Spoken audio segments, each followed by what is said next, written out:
Mom, we need to leva now. The urgency in Sage's whisper cuts through the ambient chatter of the Harwood Hotel ballroom.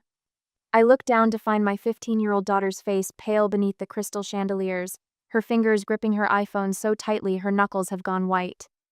What's wrong? I ask, setting my champagne flute on a passing server's tray. Sage glances over her shoulder, then holds her phone up. I found these in Dad's briefcase when he asked me to grab his glasses. Look. The screen shows photographs of legal documents, and as I swipe through them, my hands begin to tremble.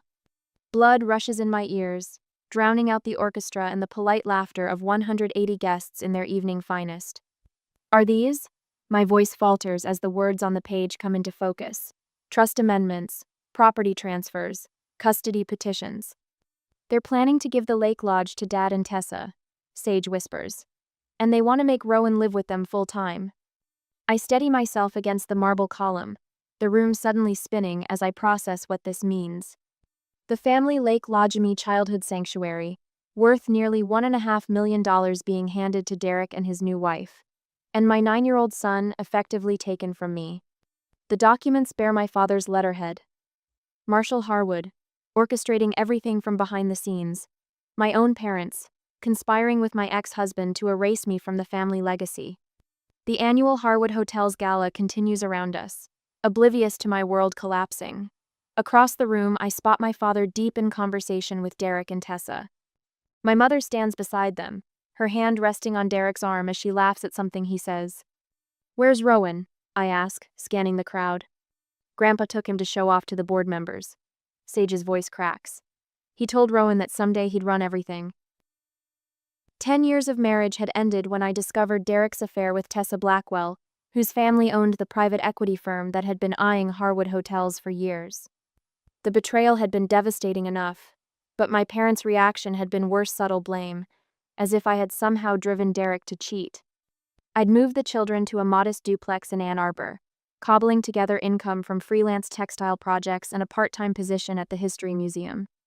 Meanwhile, my parents showered Rowan with extravagant gifts: a junior golf membership, a custom laptop, even a small trust fund, while barely acknowledging Sage's dance competitions or academic achievements.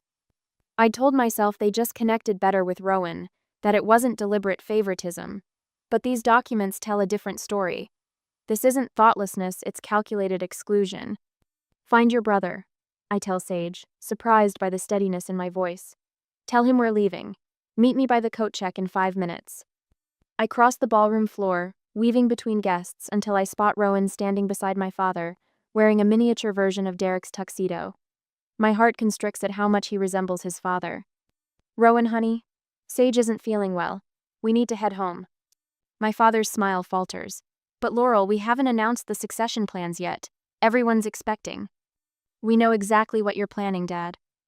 The words come out stronger than I expected, years of swallowed hurt finally finding voice. His eyes narrow, darting toward where Derek stands with my mother and Tessa.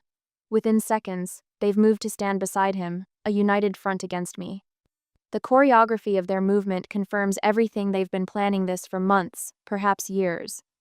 Laurel, be reasonable, my mother says, her smile fixed. We're thinking of what's best for the family. Which family members exactly? I ask, taking Rowan's hand. Derek steps forward.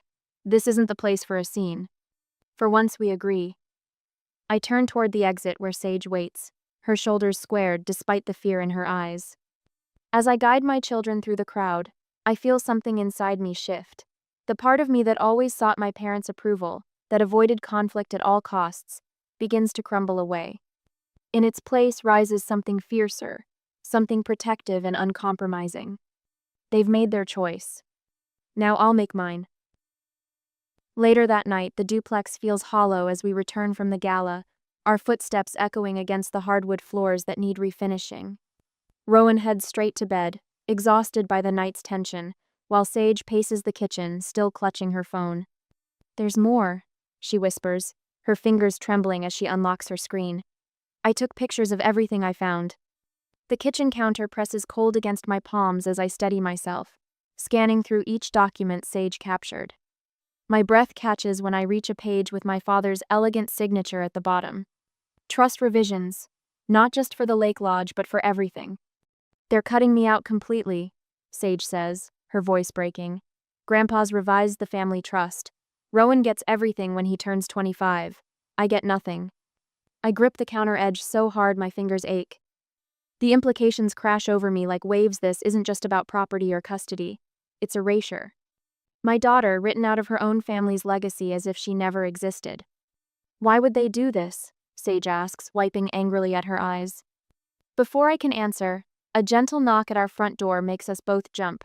My Aunt Corinne stands on the porch, her silver hair gleaming under the porch light. The worry in her eyes tells me she already knows. I left right after you did, she explains, settling onto our worn sofa. Unlike my mother's stiff posture when she visits, Corinne leans in, her hand finding mine. I've seen this before, Laurel. Your father did the same thing to my sister Phoebe 20 years ago. Phoebe? We never talk about her.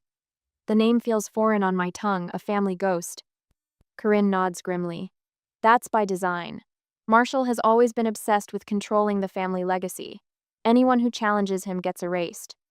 But why target Sage? I ask, my voice barely audible. Because she's like you, independent, questioning, Corinne says. And because Derek made a deal, he gets the lodge and increased custody of Rowan in exchange for helping Marshall streamline the family inheritance. Sage's face pales. Dad agreed to cut me out? Your grandfather has done this twice before, Corinne continues. First with Phoebe when she married someone he disapproved of, then with your cousin James when he chose art school instead of business. She leans closer. Marshall calls it legacy cleansing, removing complications from the family line. The words land like blows. Complications. As if my daughter is nothing more than an inconvenient footnote. They'll try for full custody of Rowan next, Corinne warns. Derek's already filed paperwork claiming your financial instability makes you an unfit parent. My fingers curl into fists. They can't prove that. They've already enrolled Rowan in Lakeside Academy for fall semester, Corinne says. It's 5 minutes from Derek's new house with Tessa. The room spins slightly. Lakeside Academy, exclusive private school where generations of Harwoods have attended, where my father sits on the board of trustees. They've been planning this for months, I whisper, memories reshuffling like cards. The sudden invitations for Rowan to spend weekends with his grandparents. Derek's unexpected flexibility with custody schedules when it involved my parents. Years, possibly, Corinne says softly. Tessa's family has wanted a partnership with Harwood Hotels since before you and Derek even met. The implication hangs in the air between us. Had my entire marriage been strategic? A business arrangement disguised as love? After Corinne leaves, I sit alone in the dark, Sage finally asleep upstairs. My laptop glows as I log into an old cloud account. Derek and I once shared one he probably forgot existed. My fingers move mechanically, searching through folders until I find what I'm looking for. Email archives. One from my father to Derek dated 3 years ago. Remember our arrangement. Patience will be rewarded. Another from Derek to Tessa, shortly before our divorce.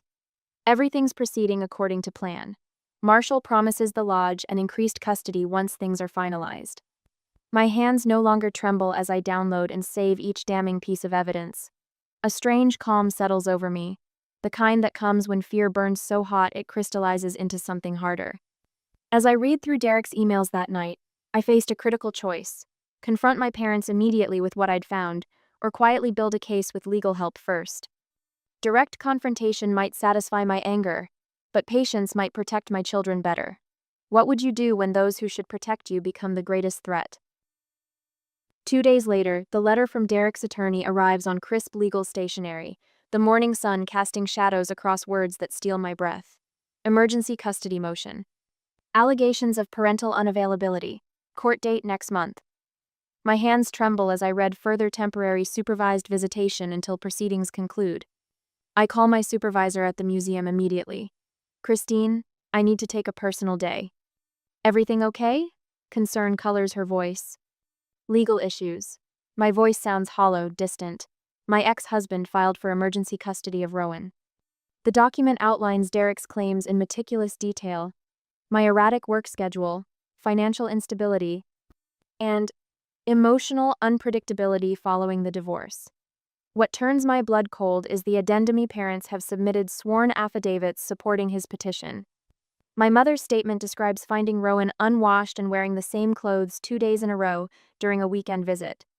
My father questions my emotional stability to parent effectively, citing an incident where I broke down crying at a family dinner 3 months after discovering Derek's affair. That evening, the phone rings. My father's number. "Laurel, we're only trying to help," he says without preamble.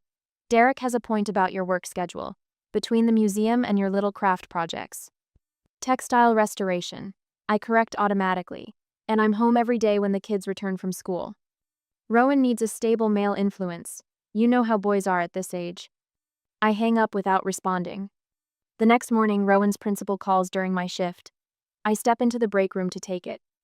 "Mrs. McKinney, we're concerned about Rowan's recent behavior," she begins. "He pushed another student during recess and told the counselor that real families stay together and that a man's responsibility is to protect the family name." I close my eyes, recognizing my father's exact phrasing. "Has anything changed at home recently?" she asks. "Everything," I want to say. Instead, I schedule a meeting for tomorrow. That night, I find Rowan's homework incomplete, his responses to his teacher's questions single word and sullen. When I ask about school, he stares at his plate. "Grandpa says I shouldn't have to do busy work. He says I'll be running hotels someday." Sleep eludes me. Each night, I lie awake cataloging every potential mistake, every moment that could be twisted in court. I start leaving the museum during lunch breaks to check on the children at school. My hands shake as I measure fabric for a restoration project, ruining an entire bolt of vintage silk. My supervisor notices, suggests I take some time off. "You look exhausted, Laurel." I can't afford time off. I can't afford anything that might support Derek's claims. 3 mornings after receiving notice of our court date, I purchase a digital recorder. When Derek calls to discuss weekend plans, I press record before answering. "We're not doing this anymore," I tell him, placing the device visibly on the kitchen counter. "Every conversation between us will be documented from now on." His laugh sounds forced. "Paranoid much?" "Prepared." I correct him. "For supervised visitation this weekend, I'll meet you at the community center at 10. The recorder becomes my constant companion. I document every exchange with my parents, every school pickup, every meal preparation. I take photos of completed homework, clean bedrooms, stocked refrigerators. I start a spreadsheet tracking Rowan's behavioral incidents, noting the correlation with visits to his grandparents. One evening, Sage sits cross-legged on the living room floor, surrounded by old photo albums I'd rescued during the divorce. "Mom, look at this." She holds up a yellowed photograph. A young woman with my eyes and my mother's chin stands beside a Christmas tree, arms slung around a teenage version of my father. "Is this Aunt Phoebe?" I take the photo, studying the woman I haven't seen since I was 12. Yes, Dad's younger sister. There's an address and phone number on the back. I turn it over, recognizing my grandmother's handwriting. An address in Seattle, a phone number I've never called. Sage looks up from her phone, eyes bright. "She replied in 10 minutes, Mom," she says, showing me her screen. "She says she's been waiting for our call for years." On Saturday afternoon, the cafe I choose for meeting Derek sits equidistant between our homes, busy enough for witnesses but quiet enough for conversation. I arrive early, selecting a table near the window. The recorder sits beside my coffee cup. Derek arrives 12 minutes late, designer briefcase in hand. His eyes flick to the recorder, then back to me. "Custody modification is standard in these situations," he begins, voice professionally neutral. "With Tessa and me providing a 2-parent household." "Why are you doing this?" I interrupt. "You never wanted primary custody before." His jaw tightens. "Rowan needs stability." "He had stability until you started telling him I wasn't good enough." "That's not." "You know exactly what you and my parents are doing." I lean forward. "The question is why you're helping them." Something shifts in his expression, a flicker of something that looks almost like shame. "You'll never win against them," he hisses, voice dropping. "I spent 10 years trying to be good enough." The realization washes over me like cold water. Derek wasn't just my husband. He was their project, their attempt to secure the right kind of son-in-law. His betrayal with Tessa wasn't just about infidelity, it was about failing their expectations, then desperately trying to regain favor. "I don't need to win against them," I say, my voice steadier than I expected. "I just need to protect my children from all of you." For the first time since our divorce, I feel something other than anger toward Derek, a complicated pity for the man still seeking my father's approval. 3 days later, the doorbell rings at 7 a.m. I open it to find a woman with silver-streaked dark hair and my father's sharp cheekbones. "Phoebe?" I breathe. I caught the first flight from Seattle. She envelops me in a hug that smells of unfamiliar perfume and familiar family. I brought everything from when they did this to me. At the kitchen table, she spreads documents chronicling her own disinheritance 20 years earlier. The same patterns, different decade. Unlike my parents who interrupt constantly, Phoebe listens completely, nodding as I detail the custody petition and property transfers. "Marshall hasn't changed his playbook in decades," she says, sorting papers into neat piles. Luckily, neither have I. With each passing day, I stand straighter, speak more confidently, think more clearly. When a colleague compliments my restored posture, I realize how long I've been physically diminished by doubt. After extensive research, I hire Monica Trujillo, an attorney with a reputation for battling wealthy families in custody disputes. She studies the recorded conversations with narrowed eyes. "They've made critical mistakes," she says, tapping one transcript. "And I heard from a colleague that Tessa's father is threatening to withdraw investment unless Derek exits the litigation." That evening, my phone buzzes with a text from my father. "Family meeting tomorrow, final chance to be reasonable." I look at Sage completing homework at the dining table, at Phoebe creating a timeline of evidence on my living room wall, at Monica's business card propped against a fresh pot of coffee. For the first time in years, I feel something like power. Next week, the leather chair creaks as I shift my weight, watching Monica Trujillo spread documents across the polished conference table. Our binder of evidence sits open between us, each tab color-coded and labeled in Sage's neat handwriting. Across the table, my father's attorney, a silver-haired man in a tailored suit, has stopped taking notes. His eyes dart between the documents and my father's increasingly rigid posture. "As you can see," Monica says, tapping a printed email chain, "we have documented evidence of Mr. Harwood and Mr. McKinney coordinating the transfer of assets specifically to exclude Ms. McKinney and her daughter from the family inheritance." She slides forward a timeline meticulously constructed over 3 sleepless nights.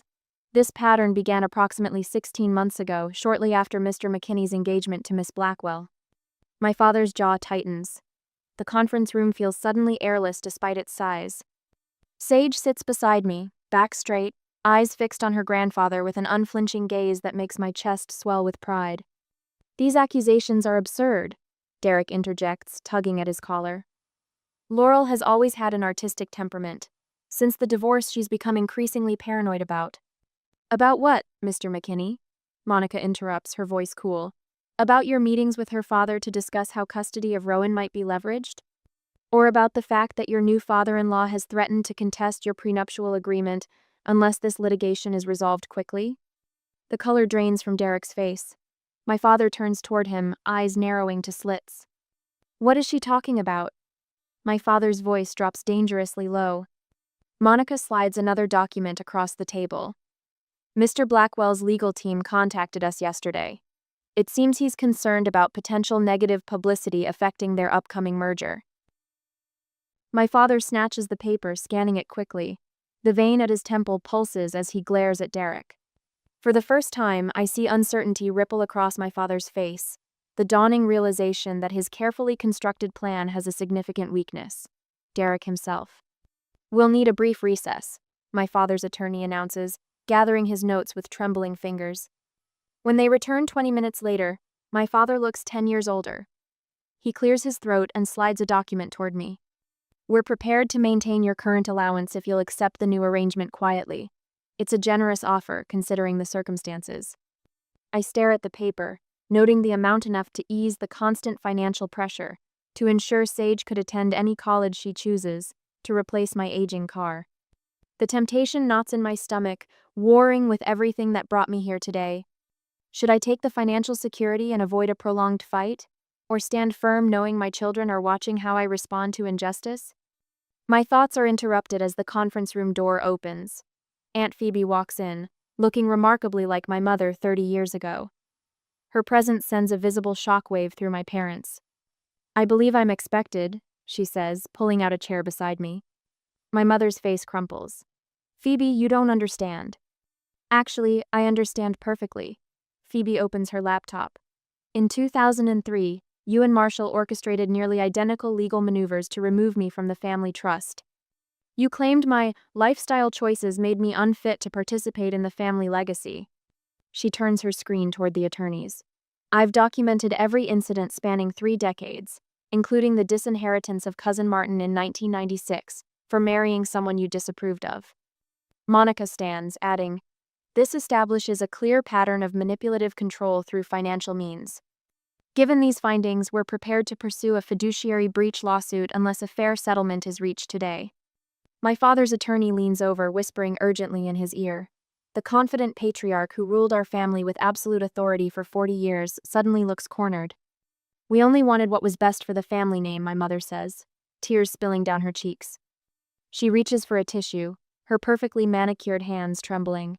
The hotels, the legacy, it all needs to be protected. "From what, Mom?" I ask quietly.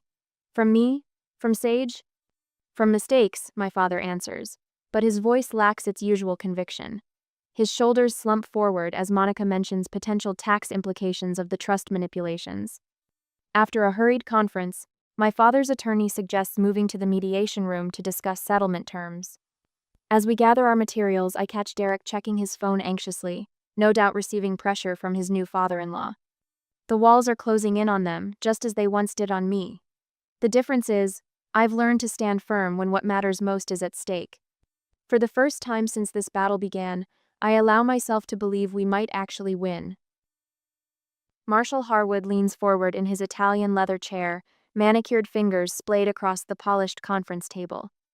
My father's trademark confidence wavers as he slides a folder toward me.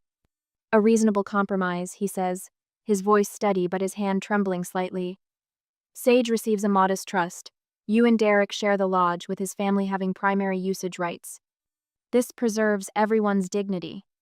Beside him, my mother dabs at her eyes with a monogrammed handkerchief, her gaze darting between me and the family portraits lining the mahogany-paneled walls of the Harwood legal offices. "Laurel, please," she whispers.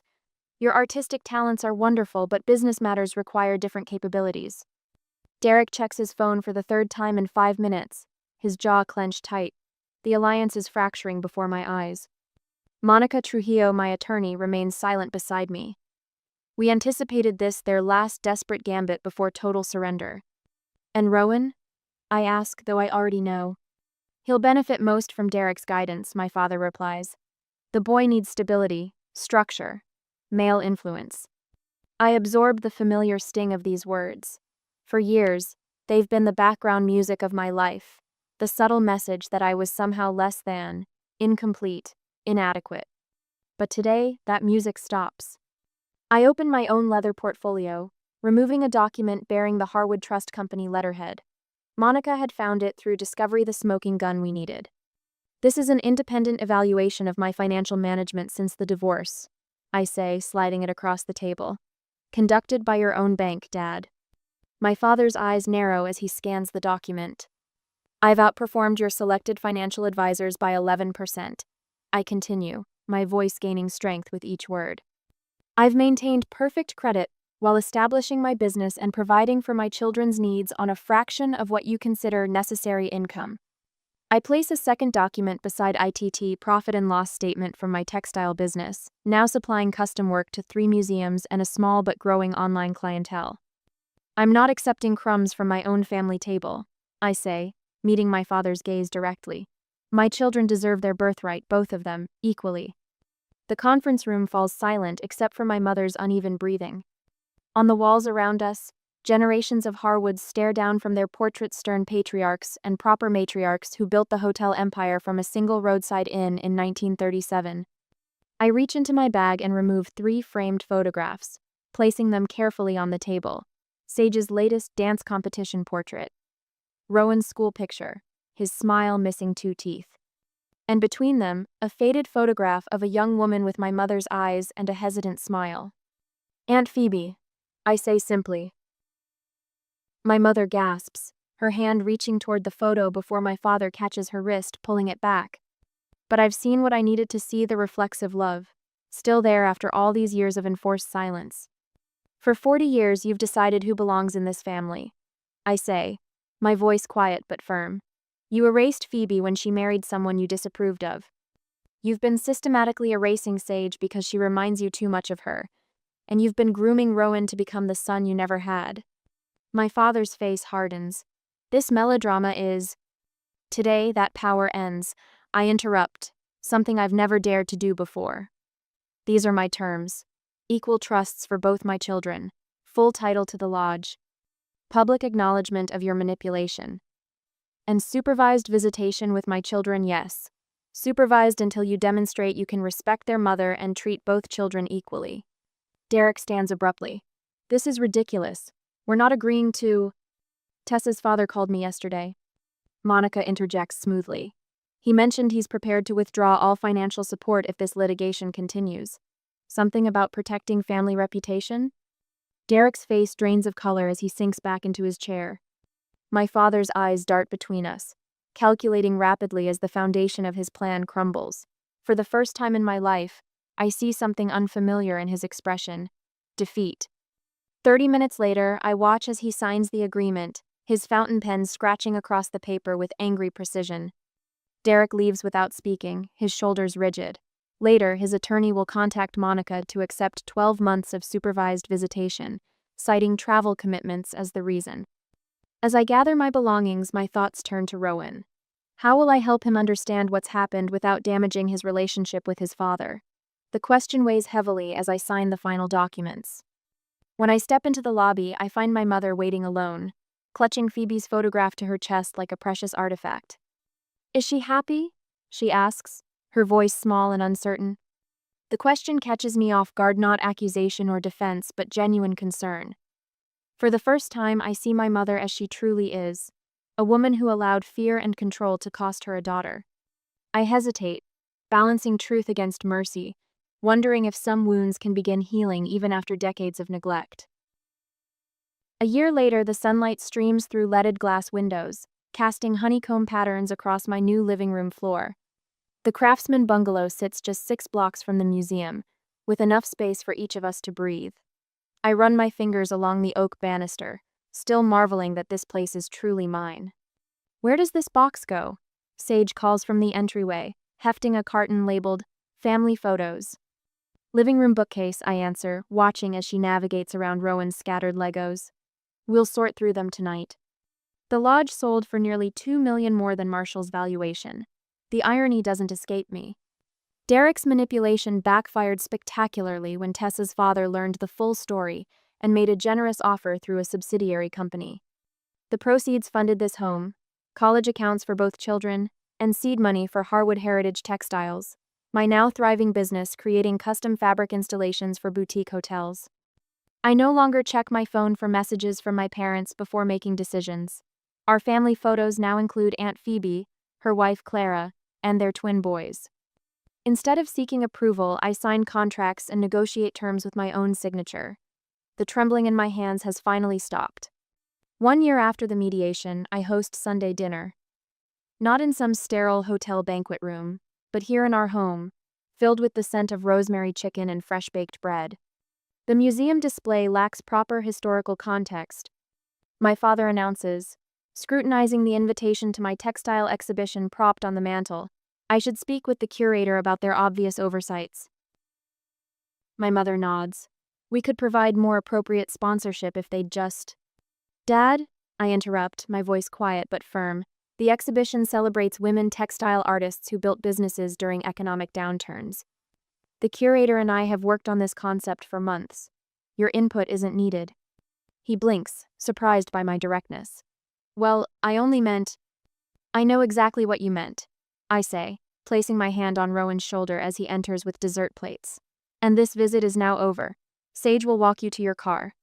They leave without protest, which would have seemed miraculous a year ago. Later, Phoebe raises her wineglass in our smaller, warmer gathering. Monica sits beside her, the attorney who became a friend after helping us secure our future.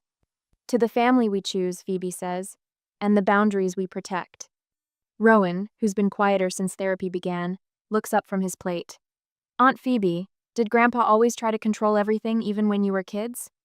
He did, she answers honestly. But control isn't love, sweetie. What your mom did took real courage. In my bedroom that evening, I hang our newest family portrait where I'll see it first thing each morning. The frame holds us all sage, poised beside her dance trophies. Rowan with his science fair ribbon, Phoebe and Clara with their boys, Monica with her partner.